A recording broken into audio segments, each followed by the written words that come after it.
नमस्कार मित्रांनो, मी आपल्या सर्वांचे स्वागत करतो माझ्या ई-नोकरी संदर्भ या यूट्यूब चॅनलवरती. तर ज्या प्रकारे तुम्ही थंबनेलमध्ये बघताय, तर झेडपी आरोग्यसेवक, ग्रामसेवक तसेच परिचारिकाबद्दल जे अपडेट आहे, त्याचे पेपर कधी होणार आणि त्याची नवीन अपडेट काय आहे, या सर्व गोष्टी आपण या व्हिडिओमध्ये जाणून घेणार आहोत. तर व्हिडिओ जराही स्किप न करता तुम्हाला संपूर्ण बघायचा आहे आणि जर तुम्हाला काही डाऊट असतील, तर तुम्ही ते कमेंट बॉक्समध्ये तुमचे कमेंट करत चला. मी प्रत्येक कमेंट्सचं 100% उत्तर देत असतो. पण आधी व्हिडिओ संपूर्ण बघा, त्याच्यानंतरच कमेंट करत चला मित्रांनो. नाहीतर आता काय होतं, मी बरेचसे विद्यार्थी बघतोय की ते काय करतायत, डायरेक्ट म्हणजे व्हिडिओ न बघताच आपले म्हणजे डायरेक्ट कमेंट्स करतायत. तर तसं नका करू. आधी व्हिडिओ संपूर्ण बघून घ्या. मी ऑलरेडी सार्वजनिक आरोग्य विभाग रिलेटेड बरेचसे प्रश्नांची काल उत्तरे दिलेले आहेत. तो माझा व्हिडिओ तुम्ही इथे बघू शकता माझ्या व्हिडिओ सेक्शनमध्ये जाऊन.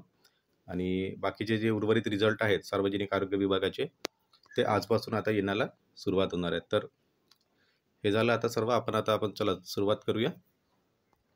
तर बघा, पेपरमध्ये पण न्यूज आलेली आहे आणि तुम्हाला एक ऑथेंटिक एक न्यूज पण दाखवेल, ज्याच्यानुसार तुम्हाला एक म्हणजे एक शाश्वती मिळेल की येणाऱ्या काही दिवसामध्ये आपली जी आरोग्यसेवक, आरोग्य परिचारिका आणि जे ग्रामसेवकचे पेंडिंग पेपर आहेत ते होऊ शकतात. तर अभ्यास आपल्याला म्हणजे अभ्यासात सातत्य ठेवायचं आहे. कारण कसं आहे, IBPSचं काम असं आहे की कधी पण ते म्हणजे अपडेट देऊ शकते आणि जास्त दिवस मिळणार नाही. एकदा अपडेट आली की मॅक्झिमम 7 डेजमध्ये ते 7 दिवस आधी आपल्याला अपडेट देतात आणि हॉल तिकीट रिलीज करून एक्झाम घेत असतात. तर हे सर्वांना माहीत आहे. त्याच्यामुळे ही जी अपडेट आहे मी तुम्हाला आता या व्हिडिओमध्ये सांगणार आहे की आपली एक्झाम कधीपर्यंत होऊ शकते. ओके, तर सर्वात आधी बघा, एक पेपरमध्ये पण आता सध्या खूप न्यूज चालू आहे. लाल फितीचा कारभार, ग्रामसेवकाच्या 161 तर आरोग्यसेवकांच्या जवळपास 474 जागा या रिक्त आहेत. तर बघा, तब्बल 3 वर्ष होऊ घातलेल्या जिल्हा परिषद ग्रामसेवक आणि आरोग्यसेवक विभागातील मिळून 635 पदांच्या पदभरतीला पेसा क्षेत्राच्या मुद्द्यावरून ब्रेक लागलेला आहे. आणि हे सर्वांना माहीत आहे, आता सुप्रीम कोर्टमध्ये याचं केस पण चालू आहे आणि आता नेक्स्ट हिअरिंग डेट पण मिळालेली आहे. तर बघा, पण तरी 3 महिन्यापासून या परीक्षेवर शिक्कामोर्तब होऊ शकलेला नाही. परिणामी उमेदवारांचे शासन आणि प्रशासनाविरोध कमालीचा रोष पाहावयास मिळत आहेत. आणि मला पण डेली आपल्या टेलिग्रामवरती किंवा आपल्या यूट्यूब चॅनलवरती पण हेच कमेंट असतात की सर, झेडपीची एक्झाम कधी होणार, कधी होणार. तर त्याच्यासाठीच मी हा व्हिडिओ बनवत आहे. हा व्हिडिओ तुम्हाला म्हणून संपूर्ण बघा. या व्हिडिओच्या इन बिटवीन मी तुम्हाला आता संपूर्ण एक म्हणजे ॲनालिसिस देणार आहे या व्हिडिओवरूनच. ओके, तर ती एक न्यूज पण आहे आपल्याकडे ऑथेंटिक. त्याच्यामुळे तुम्हाला त्याच्यामध्ये कळून येईल की आपली एक्झाम कधीपर्यंत होऊ शकते. तर आधी संपूर्ण शॉर्टमध्ये आपण बघून घेऊ. तर बघा, सन 2019मध्ये होणारी आता ही जी pending exam already group C आणि ग्रुप डीची सर्व 2019 पासूनच्या जुन्याच एक्झाम आहेत मित्रांनो. ओके, तर होऊ शकलेली नाही. तेव्हा पण आरोग्य सेवक आणि ग्रामसेवक इथे स्टे आलेला होता पेपर फुटीमुळे. तर बघा, 875 पदांची भरती करण्यास मान्यता मिळाली आणि IBPS कंपनीसोबत करार झाला होता. लगेच भरतीची प्रक्रियासुद्धा सुरू झाली. या जाहिरातीनंतर काय झालं बघा, नेक्स्ट आपल्याला माहीत आहे की एकूण 88,753 उमेदवारांनी प्रत्यक्षात अर्ज दाखल केले. तदनंतर कंपनीने ऑक्टोबर महिन्यात परीक्षेला सुरुवात केली. टप्प्याटप्प्यात सर्वच संवर्गाची परीक्षा पार पडली. हे पण आपल्याला माहीत आहे. ऑलमोस्ट म्हणजे काय 100% बाकीचे सर्व पदांची एक्झाम झालेली आहे. फक्त 3 ते 4 पदे उरलेली आहेत. ओके, तर त्याच्यानंतर बघा, परंतु बिगर आदिवासी आरक्षण हक्क बचाव संस्थेने पदभरती विरोधात सुप्रीम कोर्टात धाव घेतली. त्यामुळे पेसा क्षेत्रातील पदांची परीक्षा होऊन ऑक्टोबर महिन्यापासून बाकीचे म्हणजे आपली जी पेंडिंग आहे त्यामध्ये कोणते ग्रामसेवक, आरोग्यसेवक आणि आरोग्यसेवक परिचारिका, तर ह्या संपूर्ण एक्झाम स्टील पेंडिंग आहेत. तर इथे बघा, आता न्यायालयाचा निकाल कधी येतो त्याच्यानुसार आता काय म्हणतं इथे बघा, न्यायालय काय आणि प्रशासनाचं काय म्हणणं आहे, पदभरतीला स्थगिती नाही. सर्वोच्च न्यायालयाने दिलेला म्हणजे जिल्हा परिषद पदभरतीला स्थगिती दिली नाही. अंतिम टप्पा वगळता पदभरती घ्यावी असे न्यायालयाने आदेश दिले आहे. त्यामुळे अनुसूचित क्षेत्रातील भरतीची प्रक्रिया पूर्ण करावी अशी मागणी उमेदवाराकडून केली जात आहे. मात्र शासन भरतीच्या दृष्टीने कुठलेही निर्णय घेत नसल्याने उमेदवारांमध्ये तीव्र नाराजीचा सूर उमटत आहे. तर ऑब्व्हियस आहे, जसं बघा इतर जे होते, आता जसं वनरक्षकची एक्झाम पकडा, त्यांनी काय केलं, जे पेसा क्षेत्र सोडून त्यांनी त्यांचा रिझल्ट लावला. इव्हन तलाठीमध्ये पण सेम झालेला आहे.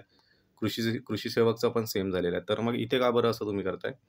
तर झेडपीमध्ये जे आहेत इथे म्हणजे कसा मार्ग एक अवलंबला जाऊ शकतो की तुम्ही काय करा, एक पेसा क्षेत्र सोडून बाकीच्या क्षेत्राची एक्झाम इथे तुम्ही घ्यायला पाहिजे, असं सर्वांचं मत आहे. तर बघा, आणखी इथं विद्यार्थी संघटना आपले काही विद्यार्थी आहेत काय म्हणतात बघा.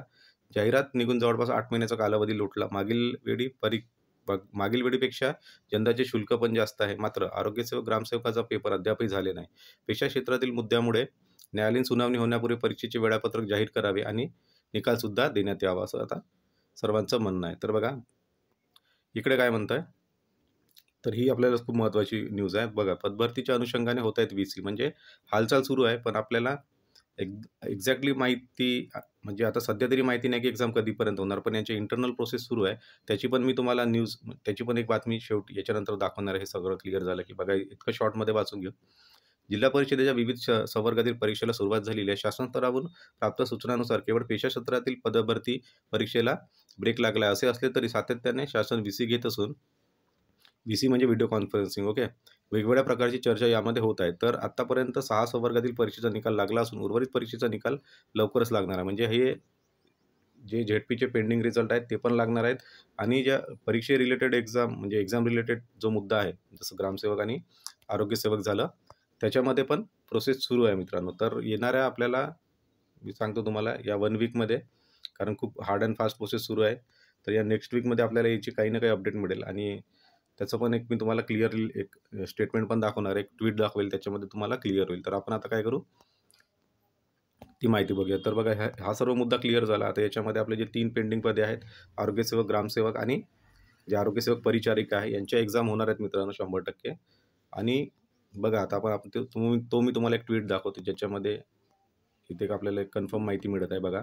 तर हे सुभाष शेळके साहेब आहेत, यांनी ऑलरेडी बऱ्याचशा अपडेट्स दिल्या आहेत. त्याच्यानुसार यांनी जे अपडेट्स दिले आहेत ते 100% एकदम म्हणजे अगदी बरोबर ठरत आहेत. तर बघा यांनी आता काय म्हटलं, जिल्हा परिषद भरती 2023 रखडलेले निकाल आणि परीक्षाबाबत ग्रामविकास सचिवाच्या कानावर विषय घातला आहे. 25 परीक्षा झाल्या आहेत, त्यांचे निकाल तातडीने जाहीर करण्याचे आदेश दिले आहेत. राहिलेल्या परीक्षेचे आयोजन करण्याची तयारी सुरू आहे. निकालांना होणाऱ्या विलंबाला स्थानिक प्रशासन कारणीभूत. तर इथे अगदी क्लिअर स्टेटमेंट यांनी दिलं आहे की जो काही निकाल पेंडिंग आहे त्या निकालासाठी कारणीभूत आता स्थानिक प्रशासनच आहे. आणि बघा राहिलेल्या परीक्षा म्हणजे आता ज्या आपल्या पेंडिंग एक्झाम आहेत, आरोग्यसेवक, ग्रामसेवक आणि आरोग्य परिचारिका यांची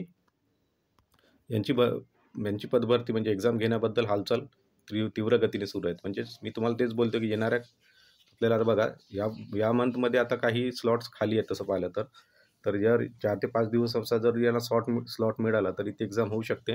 आता आपली MIDCची पण एक्झाम आहे, कोर्टाची ऑलरेडी एक्झाम सुरू आहे आणि त्याच्यानंतर आहे कोर्टाची एक एक्झाम झाली. तर या सगळ्या जरी सोडल्या सोलापूर महानगरपालिका, तर इथे चान्स आहे इथे एक्झाम घेण्याचा. तरी या महिन्यात नाही झाली तर मग शेवटी नेक्स्ट मंथ येतो आपल्याला मार्च, आणि मार्चमध्ये मग आचारसंहिता लागण्याचे चान्सेस आहेत 15 मार्च नंतर. तर जर पॉसिबल झालं तर 15 मार्चपर्यंत इथे काही ना काही हालचाल होऊ शकते. आणि राहिलेल्या ज्या पेंडिंग एक्झाम आहेत, आरोग्यसेवक, ग्रामसेवक आणि आरोग्य परिचारिका यांची इथे एक्झाम आपल्याला बघायला मिळू शकते. तर त्याच्यामुळेच सांगतो मी तुम्हाला, या ट्विटनुसार यांनी या साहेबांनी, सुभाष शेळके साहेबांनी जे अपडेट केलेलं आहे त्याच्यानुसार तुम्ही तयारीला राहा. येणाऱ्या काही दिवसामध्ये आपल्याला आरोग्यसेवक, ग्रामसेवक यांची पॉझिटिव्ह न्यूज बघायला मिळणार आहे. तर ही संपूर्ण माहिती होती मित्रांनो. आणि याच्यामध्ये जर तुम्हाला वाटतंय की काही माहिती सुटलेली आहे किंवा तुम्हाला तुमचं काही म्हणणं असेल या भरतीबद्दल, तर इथे तुम्ही कमेंट बॉक्समध्ये कमेंट करा. Thank you very much.